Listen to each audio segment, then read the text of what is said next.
Does the idea of being unbreakable appeal to you?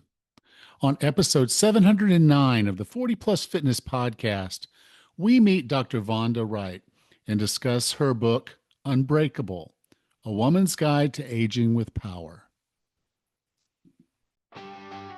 Welcome to the 40 Plus Fitness podcast, the largest and longest running health and fitness podcast dedicated to people over 40. Whether you're looking to lose weight, get stronger, or improve your health and age better, this podcast is for you. I'm your host, Coach Allan, an online health and fitness coach and author of The Wellness Roadmap. Each week, we dive into practical tips, expert advice, and inspiring stories to help you take control of your health and fitness. If you're ready to look, feel, and perform your best, no matter your age, this podcast is the perfect place to start. Let's get you on the path to a healthier, fitter, and more energetic version of yourself. I hope you'll join us each week, and together we can unlock your full potential.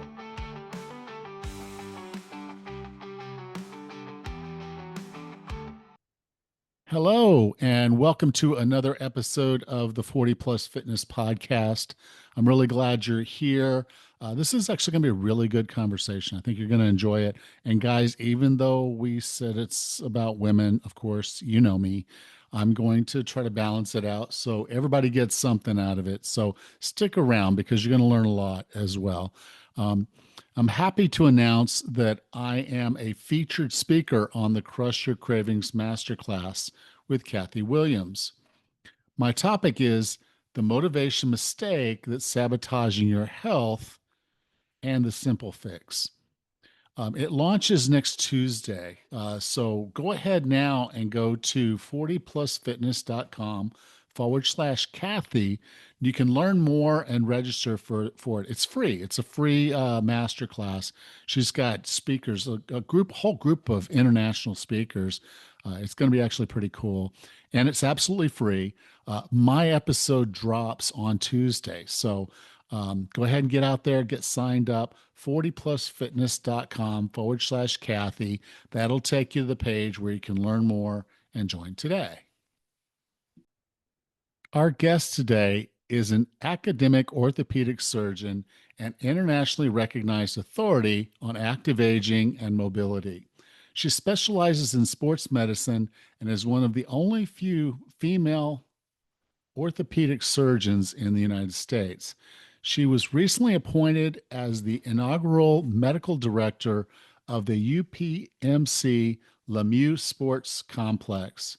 She is the founding director of the Performance and Research Initiative for Masters Athletes, a first of its kind clinical and research program focused on maximizing performance and minimizing injury in mature athletes. Her pioneering research in mobility and musculoskeletal aging has changed the way we view and treat musculoskeletal aging and has been rewarded with multiple grants and presented internationally. She currently practices at the UPMC Center for Sports Medicine and Shady Side Hospitals, where she performs more than 300 hip, shoulder, and knee arthroscopies per year and serves as the team doc for 5 of the University of Pittsburgh Olympic sports teams, the Pittsburgh Ballet Theater, and multiple Pittsburgh area high schools. Dr. Wright has worked extensively developing cross-training programs for the Pittsburgh Marathon and runners nationally. In addition to her surgical practice, she regularly appears on national TV shows, Dr. Oz and the Doctors. She is frequently quoted in the Wall Street Journal, New York Times, USA Today, and the U.S. News and World Report in magazines such as Maxim, Prevention, Fitness, More, Runner's World, Best Life, and Arthritis Today, and in numerous online publications. She speaks worldwide and has authored 2 mainstream books, Fitness After 40, How to Stay Strong at Any Age, and Guide to Thrive, a 5-step body, brains, bliss.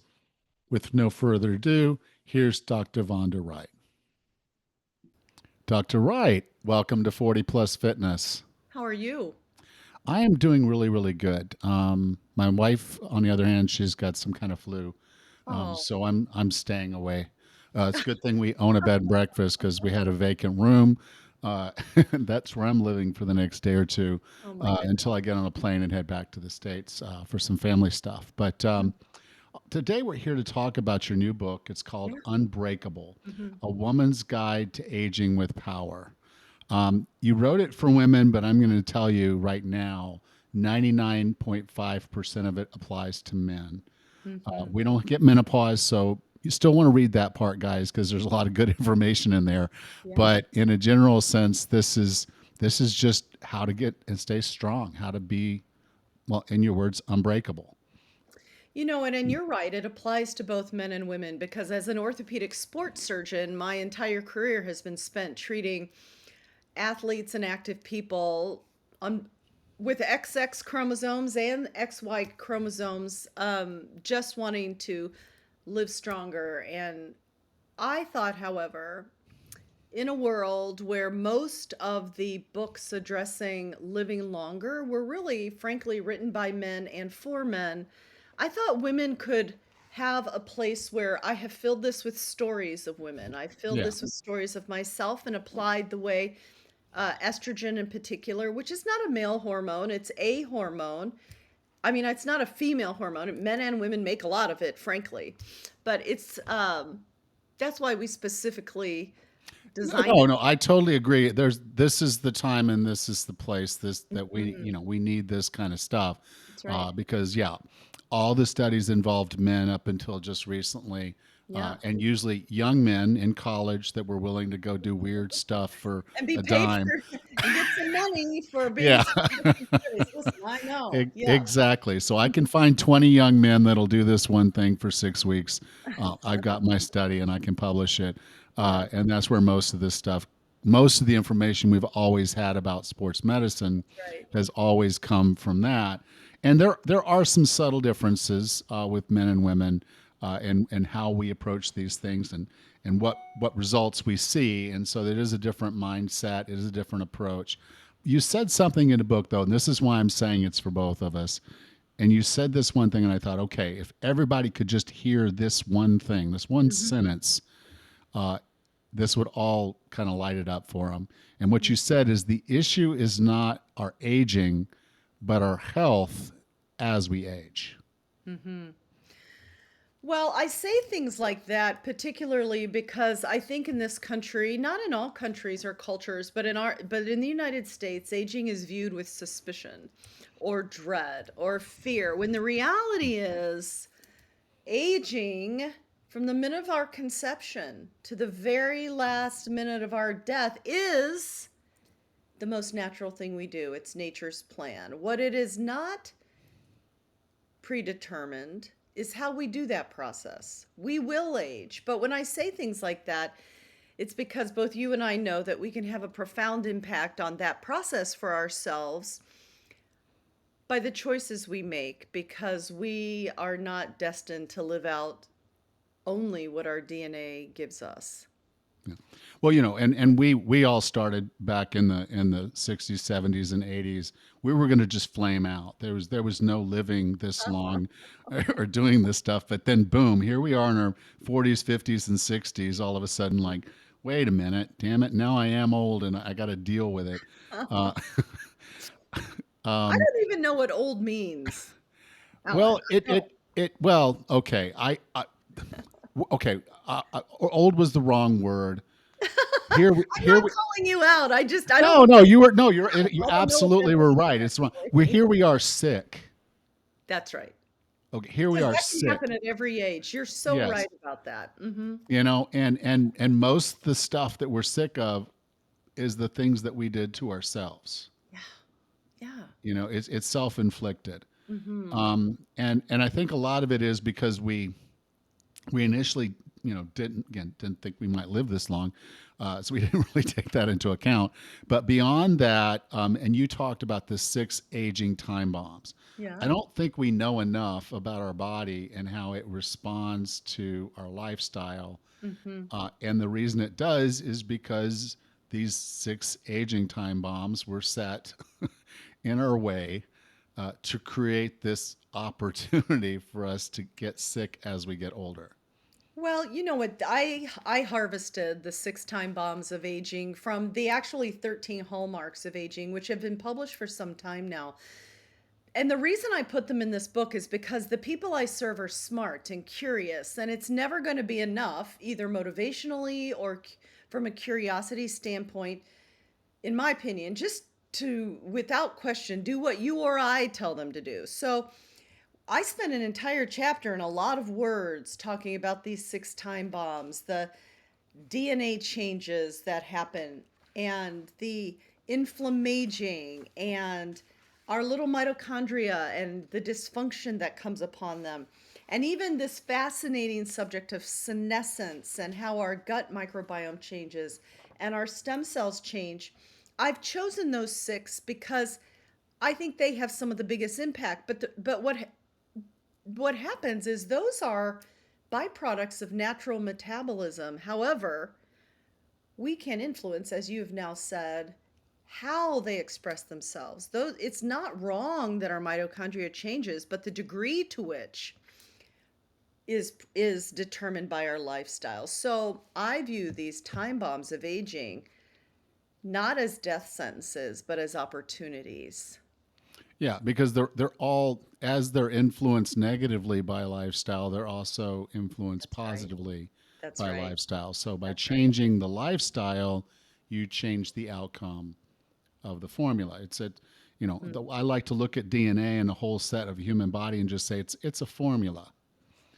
And if you put a bad number on the front end of that formula, you're going to The get whole bad thing numbers on the changes. back end. Whereas you put good numbers in front of that same Yeah. formula, you end up with a different, a different set. Like, so basically an algorithm is probably a better word than Yeah. formula. But, we just, if we're doing the right things for our body, it's actually set up to respond and reward Oh, us. our bodies are so miraculous. I mean, our bodies respond to strategic stress. I mean, we think the word stress is a dangerous and terrible thing. Actually, it's how we function, right? Our body is uniquely designed as when we have increased strategic stress to return to homeostasis. That's how we work. But we think stress is bad, and it can be bad. But in and of itself, it's just how our body responds to the environment we live in. Yeah. Now, from the time bombs, you gave us some different shields. Mm-hmm. Of course, me being a personal trainer, I'm going to favor one of those shields. You seem to in the book kind of favor this one a little bit too, and that's movement.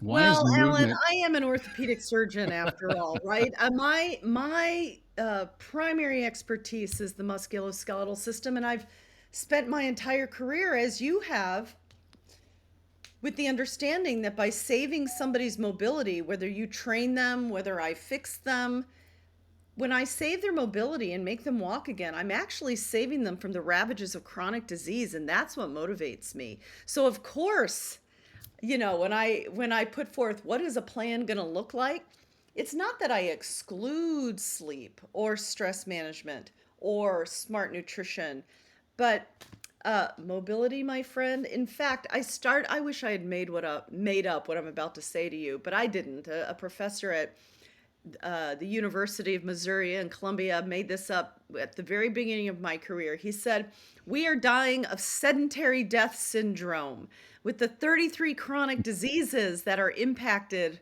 by lack of mobility."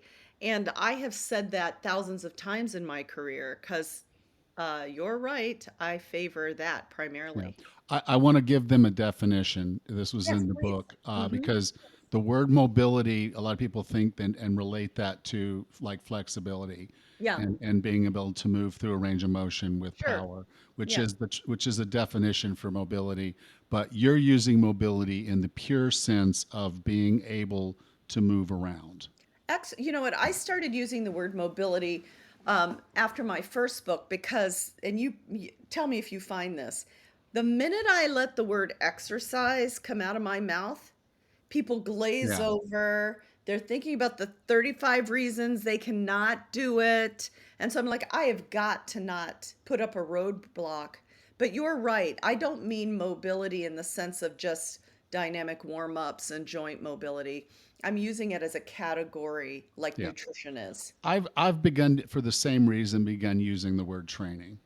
Yeah. And I explain it like this. I'm like, okay, the body is a use it or lose it tool. Mm-hmm. And so if you don't use it and you get older, then Mm-hmm. you become less. Mm-hmm. That's a natural thing. Sarcopenia, osteopenia. You become less because you Yeah. didn't use the body. And so what I say is, okay, so this isn't about exercise. Mm-hmm. This is about training to be the human being you want to be. Yeah. And so, like, my grandfather was unable in his 90s to go from the chair to the bathroom Oh, in time. And he'd yeah. have to call down to the service because he lived in a assisted care place Mm-hmm. in his own apartment, but in assisted care. They Mm-hmm. would send someone up to clean him To up help because he them. couldn't do that too. And as a result, he didn't want people around. Yeah. And I didn't get to see him the last 5 years of his life. Oh, And so, that severely impacted me. And yeah. so I don't look at it as this is exercise that I'm doing because exercise, no, that doesn't sound fun. Workout doesn't sound fun. Uh, Yeah. why are we doing this? I did exercises when I was in school and I graduated. I get to stop doing those, right? Mm-hmm. Um, but this is training so that when I'm in my 90s, Mm-hmm. I'm not calling down for assisted care. I'm calling a friend to see if they want to go play pickleball. Exactly. But you know what? I think it creeps up on people. I think Oh if yeah, you're it not absolutely thinking does. about it like you and I are thinking about it all the time, they're like suddenly giving up one thing at a time until Yeah, suddenly they've given up everything. yeah. That's how it works. Because it's how it worked with him. He loved Mhm. golf, and he quit playing golf when he was 80. Mm, So for the last 15 years of his life, he wasn't doing the thing he loved the he most. I loved mean, he it. loved golf more than people. And and true story. And he lost it. Yeah. And so that was sad enough, but then when you lose everything else, and so as we age, if we're not taking care of ourselves with training, then we're Yes. not going to be who we really need to be when we need to be there. So it's kind Mhm. of a swing I'm going toward as I get a little older, is thinking, okay, I don't necessarily need to be able to deadlift 405 pounds for Yeah. sets Yeah. anymore. There's not many times, or any times really, that Yeah. I'm ever asked to do that. Now I do Yeah. have to pick up a 44-pound bottle of water and Mhm. move it to the back of the bed and breakfast we Yeah. manage. So Yeah. I do have to be able to do that, and that's dynamic and that's movement. So if anything came down to it, and I felt like, okay, I got to train to do this Mhm. because I'm starting to get tired and I'm not as Yeah. functional doing it. Yeah. I'm like, okay, I'm not going to sit there and start taking a break between the 6 to 10 bottles of water that I got to move. Yeah. So if that started to happen, I would change my training Mhm. to make sure, okay, I've got to start doing, for lack of a better word, power cleans. Reach down, Yeah. grab something, Hoist it pick it up. up. Yeah. Mhm. Deadlifts and power cleans, so Mhm. that I have the leg, back, and posterior chain strength and mobility, if you will, because that would be mobility, but to actually be able to do this. So I call it training, which is why I Yeah. moved to that word. Well, and you know what? I have a similar example. Yours is these heavy water bottles, but the reason I changed my training from the way I originally wrote about it, in addition to reading and learning, to more powerlifting as my base lifts and then all the supporting lifts, is because as an orthopedic surgeon, I do my shoulder surgery with people sitting up. So what happens is people come to the OR. They, if they can, lift with their upper bodies. I'd love to talk about that. Transfer themselves to the operating room table, and then once they're asleep, most of these beds don't have motors. I am literally under the bed doing the upward push of a squat with a 300-pound person, right? And so, Yeah. you know, I've always been capable of doing that until in Now the this middle of 300-pound person is an offensive lineman or defensive lineman for a football team they're a most person. of the Yeah. time. Yeah. Yeah, I take all comers, but yeah, so you know, but I get it done. I set them up, but there was one day that really sent me rushing back to do better.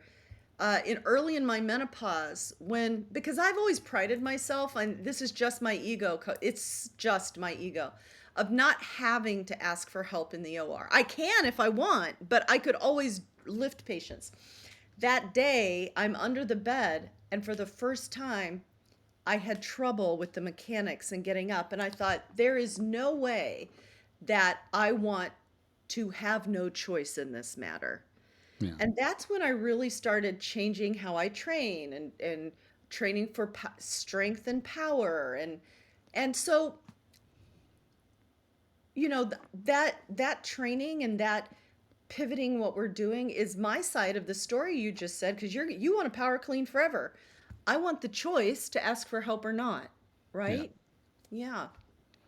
Now, in discussion of mobility and movement, you brought up some of the proteins and things that chemicals, I guess, things that happen in our body that when we lift, we create these positive things. And I really haven't read a whole lot on this. So when I Mm. started seeing this, I'm like, okay, this is okay for me, fitness You geek. mean This like is interesting. The Clotho, Clotho, yeah, yeah. Could you orchisten? talk Yeah. a little bit about that? Because you know, I've always known there's definitely signaling because Yeah. you're doing resistance, your body Mhm. has a stimulus, and then it needs to change based on that stimulus. Like it's just Yeah. stress. We Yeah. call that in that case a hormetic or positive stress. Hmm. Um, we need that, but it's the actual mechanisms that make that so good, and it's those mechanisms that are then addressing those time bombs Well, directly. I'm glad you asked about this because I think that sometimes when we take it at a superficial level and you're training people or I'm working out myself, we're not using the mirrors for what they're intended to do. And mirrors in a gym are intended to check form, make sure our knees are in the right place, our alignment is right. But often, and I'm as guilty as anybody else, I'm checking out the muscle definition, right? And so that sometimes that is what we think it is, right? Oh, look at our Yeah. muscle development. And that's fine. And that's hypertrophy. That's fine. It's what an entire sport of bodybuilding and showcasing the beauty of the human body is. But the reality is, both bone and muscle are endocrine organs. Bone, muscle, tendon, ligament, fat, muscle stem cells, cartilage, discs in the back are all from the same stem cell. And therefore, they're cousins, not separate organs, and they have a common language. And the way they speak to each other to affect the whole body is by churning out these proteins. And I talk about three of them in the book, from muscle in specific: irisin, clothos, and galanin. So as you are there with your biceps curling, at a chemical level, your muscles are being stimulated to transcribe, which is the process of taking the the DNA information and making it into protein information, transcribing these proteins that go and act in the body. So my body of research at the University of Pittsburgh has been all about musculoskeletal aging. And as I discovered with my team, we could preserve bone and brain and muscle and performance, I started asking why. And there's a protein called Clotho that was first described in the journal Nature. Um, Clotho is the Greek goddess that spins the thread of life. And they named this protein Clotho because it is a longevity protein, such that every organ responds to it by increasing the longevity of that particular organ. And what they've done in laboratories is they've designed genetically engineered mice that cannot make Clotho. So that mouse is running around, but it cannot make Clotho. And so what happens is that mouse dies old, very young. So it may be a 3 month old mouse, but it's old. 2 years is an old mouse. And therefore it dies from longevity related diseases. So we know Clotho is critical. And lo and behold, what stimulates its transcription? Skeletal muscle contraction.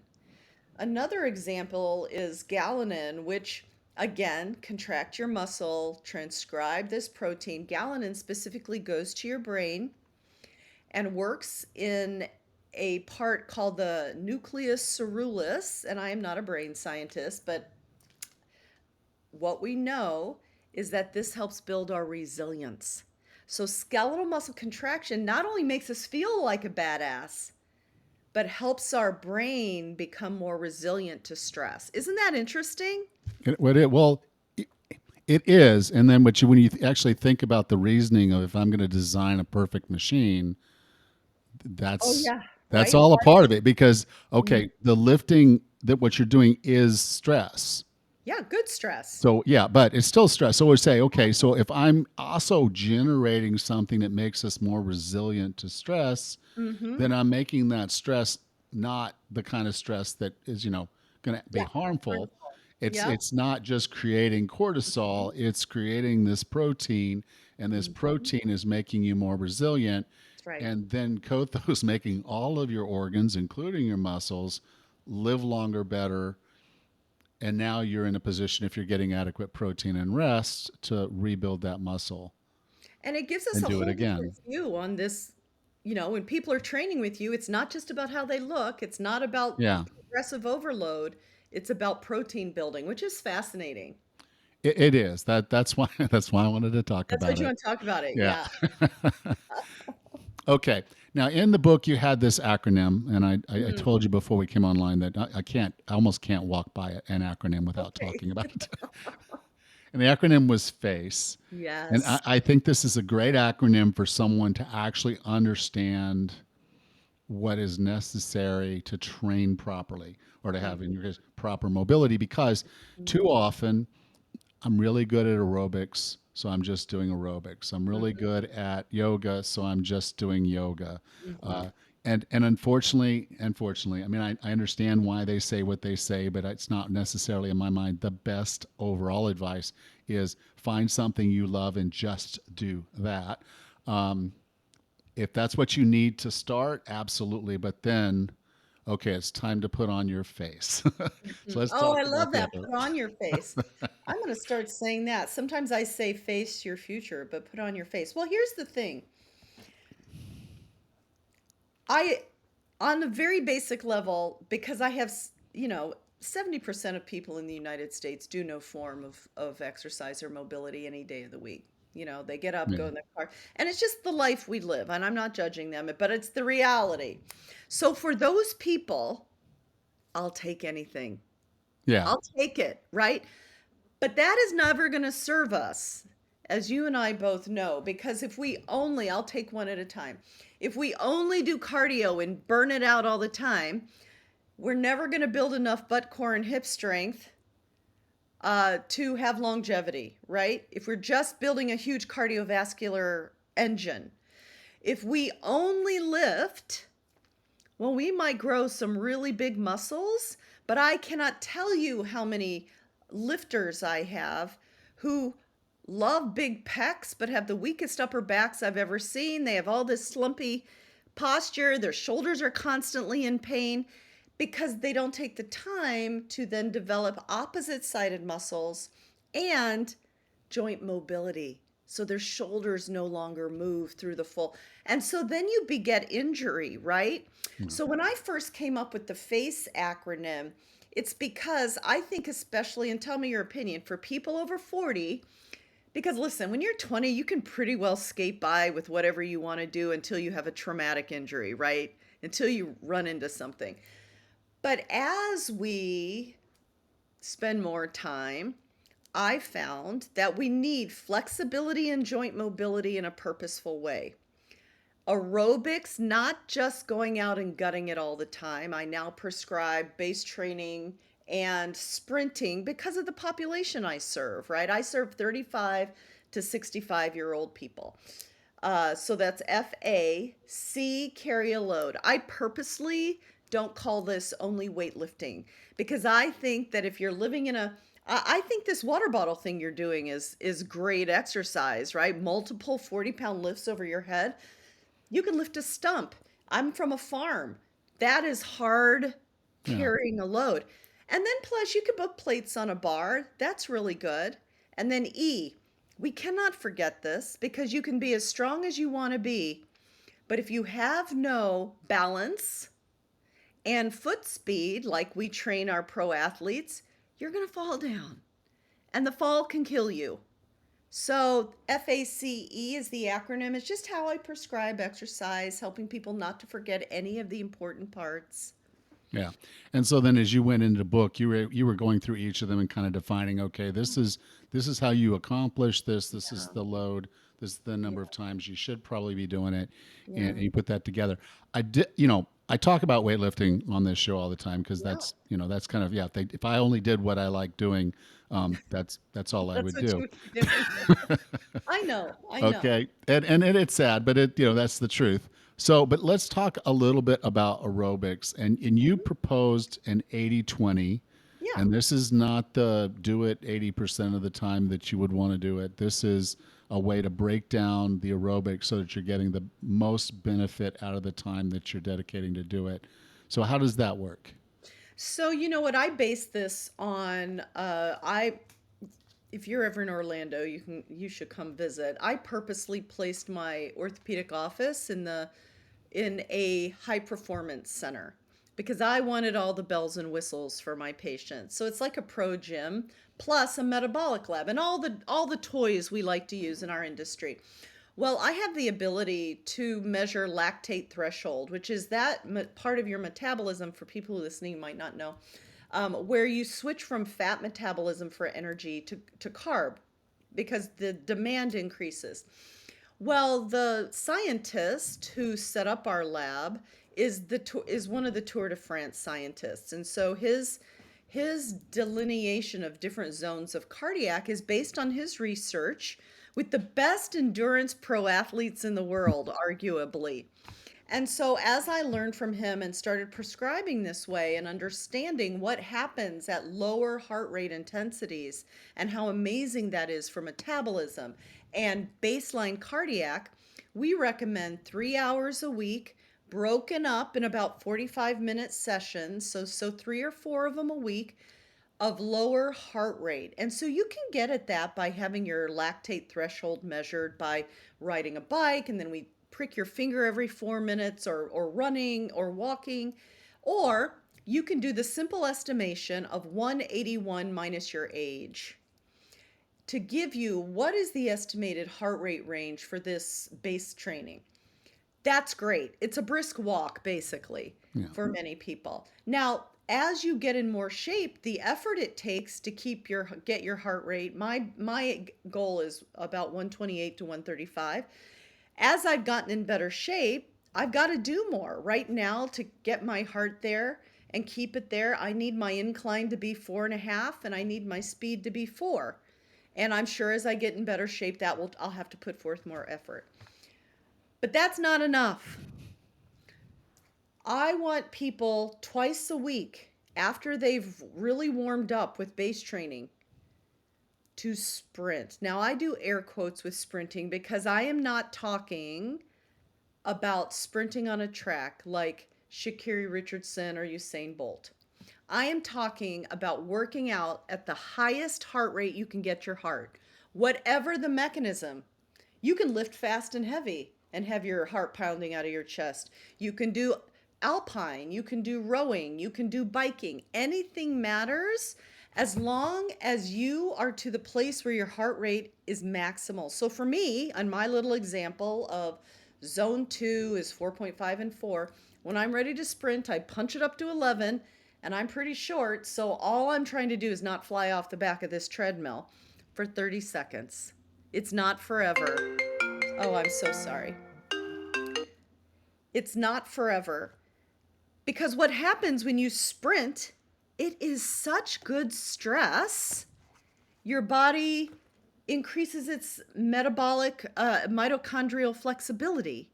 It stimulates your body to know, oh my God, I am so alive. I'm not sitting in a cave somewhere on the verge of dying. It is positive stress. But here in the middle is what I did for years, people do for years, and they end up in my clinic all the time. They're doing high intensity interval training. not at the top of their capacity, not at the bottom of their capacity, but in the muddy middle. Yeah. And they're sweating and they're grunting. I see this all the time in this performance center. They're sweating and grunting, but they're not changing their body composition because it's not hard enough to do that. And it's so hard that every 3 or 4 weeks or so, they end up in my clinic with some kind of overuse injury. Yeah, So, the way I've defined it when I teach HIIT training is I say, okay, what high intensity is you're walking through the woods with your grandson or granddaughter in your arms, and mm-hmm. there's a bear running at you, Yes. and you know you can't outrun that bear, but that's not going to keep you from running, From trying. and you're definitely not going to chuck the grandkid to save yourself. So you've got to run, and you're Yeah. running as hard as you physically can, which actually you can't do more than 30 seconds. So a lot of times, even when you're first starting, 10 Yeah. seconds might be as long You're as you right. need to go, 20 Yeah, you're seconds, right. and that might be all you need to do to get Mm-hmm. to that point where you reach a physical exhaustion. Yes. And so you're running so hard that you could not do any more, and you're running it as if this is the last time you're ever going to get to run this way, Yeah. okay, because you're not going to live long enough to do it again. And then you do take a break Yeah. depending on the style of what you're doing for this, Yeah. in your case, sprint interval. And then now we're going to try to do another one. Now you'll That's right. go slower at this point because you just can't physically. You didn't create enough ATP in the interim to put yourself back at 100% performance, but Mm-hmm. you're still you've got the bear. You're running as hard as you possibly can, and in reality, if you're doing HIIT training right, you can only do somewhere between 5 to 8 of those, Mm-hmm. and even the best athletes in the world are complete toast. Well, and you know what? I want to support what you just said because when I'm done with four, I do four. Yeah. And it takes me 2 to 3 minutes for my heart rate to recover back down. I rarely get back down to 120. I usually start again when I'm 140.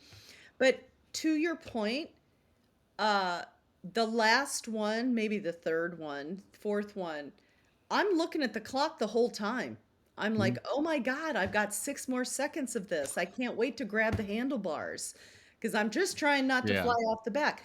But that's how I know I'm working hard enough. Because if Yeah. I'm just jogging along, it is supposed to feel like you're running from a bear. So that's a really great illustration. And then yeah, so then you completely recover, and then because this is so intense, Hmm. you're only gonna do this once or twice a week. Yeah, twice a week. And Yeah. I do not do it on a heavy lifting day. Yeah. Yeah. And so that makes sense. And so, you said 3 hours and that freaks people out. And then you said two more workouts and that freaks people out. But the reality is these other workouts are less than 15 minutes each, Oh, even yeah. with the warm up. You're Yeah. probably not in the gym a total of 20 minutes from, closing the car door, going in there. And if you shower in there, then yeah, you're probably sitting in the shower just 20 minutes later. Um, and that's it. So it's not a long workout. And so the reality is, we're talking probably a grand total of maybe 4 hours. And if you A break week. that Sure. down in a week, you break that down, there's 168 hours in a week. Mhm. This is a small fraction of your time. It And is, and for you the know what? payday is that it gives you, this training is above and It's beyond. profound. Yeah. It's profound, especially if the goal is recomposing your body. In my own personal example, and in the women I take care of, um, if we're if we want to get control again and not be, hormonally changed in terms of gaining the 20 or 30 pounds, it just happens when estrogen walks out the door. This is the way that I have found to recompose. You lift heavy and you sprint. That combined stress really has transformed my body, a lot of bodies. Um, and there is the mental component. I don't think we can underestimate what it tells our brain about our life when we're working that hard. Yeah. You said heavy, and I wanted to get into that because Yeah, let's talk about it. okay, let's talk about heavy, because so many people will go into the gym and you look around and you'll see, and I call them the Barbie workouts, and they're looking in the mirror for sure when they're doing this, but the weights they're using are the same weights that they used when they Yeah, first started 3 years ago, yeah. and they haven't changed their body composition at all. And then they're frustrated. Yeah. Mhm. When we say heavy, I wrote in here a little joke to myself. I said, lift heavy, no, heavier. Um, can you talk a little bit about what this looks like? So I get a lot of pushback about these words lift heavy. So I'm going to explain what I mean. There are lots of ways to lift. And honestly, if you're stepping away from the couch, I'll take anything. But that is only going to go a little ways because our bodies are so amazing. If your goal is endurance, okay, lift your 5 pound 97 times to failure, right? You're not going to build muscle. You're going to build endurance. I can do a light thing forever, right? And some people want that. If you want to work on hypertrophy, big shapely muscles, then and you're the expert in this, but I've been doing this a long time, but then your lift range, your rep range to failure is more like 10 to 15 with heavier weights. But you're going to build hypertrophy, not necessarily as much strength and power.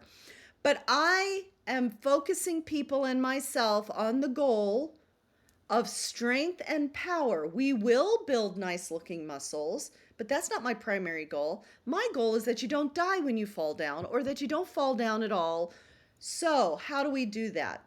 Lifting heavy um, in the work that I use as a baseline means that we are lifting heavy enough loads that here's the range, but here's I have found over 30 years of taking care of people, if I give them a range, it's just too confusing. So I have chosen 4 reps, 4 sets. The range is 3 to 8, but I can't give you that range because then actually what they need to do is hire a trainer like you to teach them, and then they'll feel confident Yeah. adjusting themselves. But when I say heavy, it means heavy enough weights that you can do 4 with great form. I don't just want you slapping it up there. I don't want your hinge to look like shit.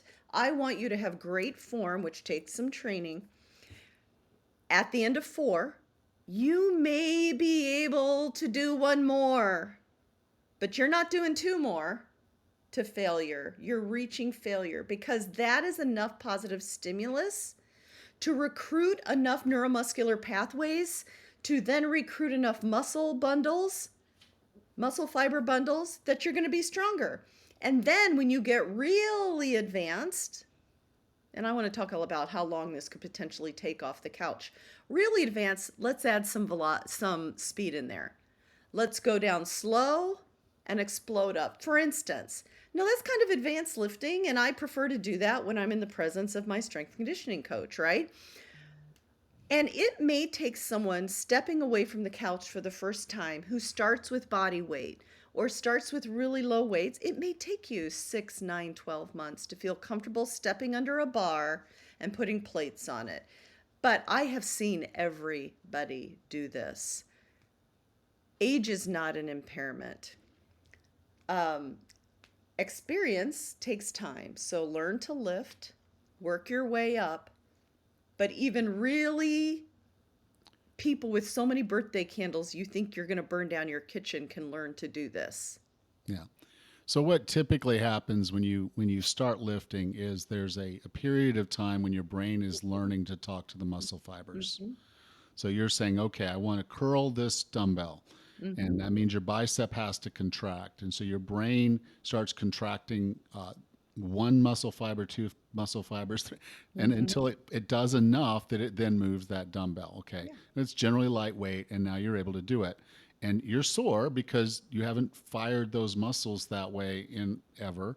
So now you're really sore, but Mm-hmm. they get stronger. And the next time you come back, the brain knows how to do that Yeah. exercise better than it did the first time. So now Mm-hmm. it's there. You add a little bit more. You go to the 7.5s, and it's like, wait, I need to fire more muscle fibers because I'm not moving the weight with the muscle fibers I already talked to. So it's in talking to more. Then Uh-huh. there's a point in time when your brain is talking to all of the muscle fibers it can possibly talk to. It's like, okay, all the muscle fibers are firing Mhm. and we're not able to move all the weight. That's for one reason or another that Vonda wants to move. I don't know why she wants to do this, but we got to Yes, do we're this. And so now the muscles themselves have to improve in quality. They've yes. got to get stronger. They've got to get, in many cases, bigger so Mhm, that they can do. And in some cases, your body will even produce additional muscle fibers mhm. to make that muscle function better. And so now you have that. So what I see is typically someone starts out and they see astronomical increases in Gains. strength because it's just the number of muscle fibers being fired. So they go 5, 10, 15, 20, 30, and here they are like look at that. At 6 times my strength. If I Yeah, keep going this way, I'm going to be in the Olympics in 2 years. yeah. Um, And then you plateau. Yeah, then you're going to plateau Yeah, because again, you're incorporating all the muscle fibers mhm, that exist in the best way that you mhm, can. Now the muscle starts to change. That's when the magic happens, and that's when really the chemicals you're talking about mhm, start to come, and those wonderful things that come to our body as far as the body composition start to happen mhm, because we are improving the quality of the muscle itself. And so that's why when you're lifting and people want to lift at a lower level, they're never firing all of the muscle fibers. They're never really finding the right way to get their body to respond to the training, and mhm. they're where they are. Now, are you going to need to be able to do all these different things? Like I tore my rotator cuff pressing dumbbells over my head. Mhm. After I tore it, I went to a wonderful orthopedic surgeon. I love you guys. I Mhm. told him, I said, I don't want to just fix it. I want to go back to 100% performance. He Mhm. worked with Division One athletes. I said, just like that. Mhm. I want you to think of how do you get me back on the field? Yeah, Yeah, I'm in my 50s, but I don't care. Just I want you thinking in terms of I want to be absolutely. back Mhm, exactly where I was. And he did that for me. Him and the trainer I went to, the PT mhm. I went to, Yeah, they both were that kind of person. And I was like, this yeah. is what we're going to do, and this is That's where the we're kind of going. person And I they am. got me there. Yeah. Now, could I still get myself up to a strength level where I could press 80-pound dumbbells over my head? Yes. Mhm, But fundamentally, I started thinking, okay, if this is training, what in the heck am I training for? I mhm. don't have to put human bodies into overhead bins. I have to put my luggage. Okay. And so I don't need to be able to put 170, 160, 170 pounds into an overhead bin. Yeah. I need to be able to put a 25-pound suitcase. Mhm, mhm. So I don't press as much overhead anymore. I still do presses. Yeah, I still but you're go heavy. protecting the longevity of your muscle And there's growth. always Yeah, that left one that, could yeah, easily have the same structural problems I had in yeah. the right Mhm. and could tear that. So I don't want that to happen. But it Um, doesn't mean you stop. I have a lot no, of I didn't people stop. who yeah, I have a Yeah. lot of people who stop because they don't wanna get hurt, and what happens when we stop is we atrophy, and then we're starting behind the 8 ball. I mean, Yeah. I kind of have the same philosophy you do. I'm currently still trying to increase strength because, of course, this kid I went to high school with in high school, I was the only girl in the weight room lifting weights, and so the football coach told me in summer lifts that if I could squat 200 pounds, he'd give me the football squat shirt. I'm like, okay, I'm in, I'm doing it. So my goal as I'm building strength is to get back to that. I was 18, I'm 58. If I can do at 58 what I was doing at 18, good for me. Once I hit that, coach, I'm going to be good lifting uh well, I already lift more than my body weight, but meaning that I'm not going to keep trying to go up to 300 pounds in a Yeah. squat. I am going to be happy to make small gains, progress. Yeah. Because I have different goals than I once did. Yeah. Me too. It's like this weekend I played sand volleyball. Yeah. And the significance of that was when I was 39, after one game of sand volleyball, I had to quit and almost went to the emergency room Oh, because I thought I had overdone it and was about to have a heart attack. yeah. And that was kind of my wake up call way back then for me Mhm. to change my life. And I did. And so this week, there were guys who were filming the game. I didn't realize that's what he was doing. He put together this little video, like really fast motion. It Yeah. was actually kind of funny to That's watch. fun. Um, and so I was playing, and I was able to post that and say this was my fourth game.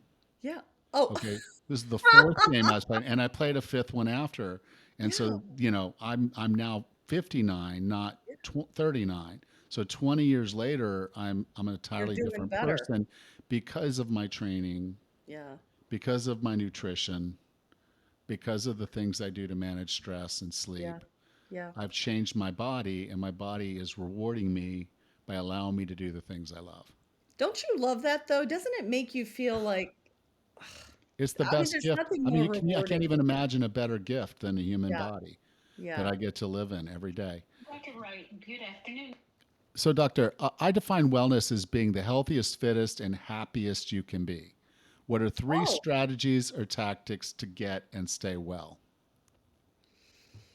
okay. So our bodies are not a garbage can. Can we please stop putting whatever remnant of nutrition we find laying around at any time of the day or night inside? Because if we want to be the most well, it takes it takes conscientiousness, right? And so the first thing, I'm only going to talk about two because then people get overwhelmed because it's a lifestyle. But if I could get people, it's like I hesitate when I say this. I'm hesitating now. It's like asking people to give Okay. up their first child. Well, Sugar, here's the thing. Here's the thing. sugar. If the they're listening to this, Mm-hmm. okay, they're listening to me. Oh, they're No, no, listening to no, you. No, the no, no. no, if I'm they're not in this podcast, if hesitating. they've stuck with us this long, they care about this stuff. So No, you're I'm not not going to hesitating. upset these. You're not going to upset us. So let us have it. That's not why I'm hesitating. You know what? I really, people can be upset at me all they want. I am hesitating because people would rather give up seemingly their children or anything I ask them to do except give up the sugar that is poisoning their body and making their body inflamed. So when I hesitate like that, it's not because of anything except that I know how hard it is for people. When I say Yeah. the number one thing I want you to do to feel well, to feel not inflamed, is to stop eating simple sugar, which means reading packages, which means understanding the sugar content of food, including fruit. I am not anti-fruit, but I am sure anti fruit juice or fruit smoothies because I want you to take your carbs as fiber. Unless, my friends, you are in the middle of a big competition or race when you need some simple fuel. But on a daily basis, we do not need to be spiking our blood sugars. We need fiber, we need slow burning carbs, and number two, we need enough protein to support our muscle building, our bone building. 50% of bone is muscle, 50 more than 50% of muscle, I mean 50% of bone is protein, and more than 50% of muscle is protein, and we need to feed ourselves, right? And I find that many people are stuck in the little person category of I don't want to gain weight, so I'm not going to eat. And that's just counterproductive for wellness. So we're not a garbage disposal. Number two, people always ask me this: if you could tell somebody one thing, just one thing to do. And I very sadly choose go lift weights for 30 minutes. Not because I don't think the aerobic is important or the flexibility or the balance, but if someone's only given me 30 minutes to save their life, it's going to be to build some muscle.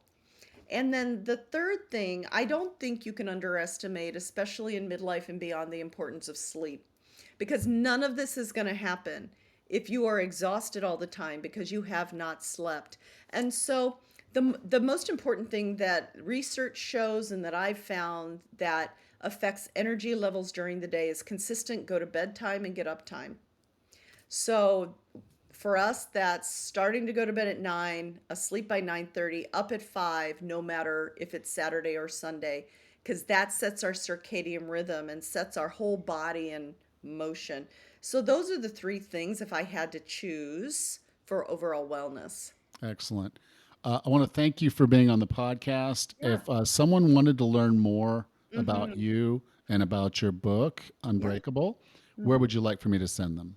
I want them to go to the book website, theunbreakablebook.com, because you can order it from there. It has all kinds of information, and then you can always go to Instagram, where I post every day lots of this kind of content. Okay, you guys can go there today, and the book is live today. So head on out there. It's a great book. It's going to get you healthier. It's going to get you more fit. It's going to get you living an unbreakable life where you feel in more control, and you are in more control. Yeah. So, Dr. Wright, thank you so much for being a part of 40 Plus Fitness. Thank you so much for having me and for all your prep for this.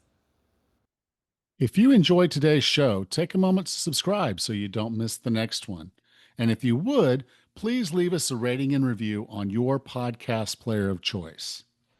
Next time on the 40 Plus Fitness podcast, we welcome back one of my favorite people, Dr. Ken Berry, and discuss his book, Common Sense Labs, a practical guide to decoding your blood work and taking control of your health. Until then, have a happy and healthy week.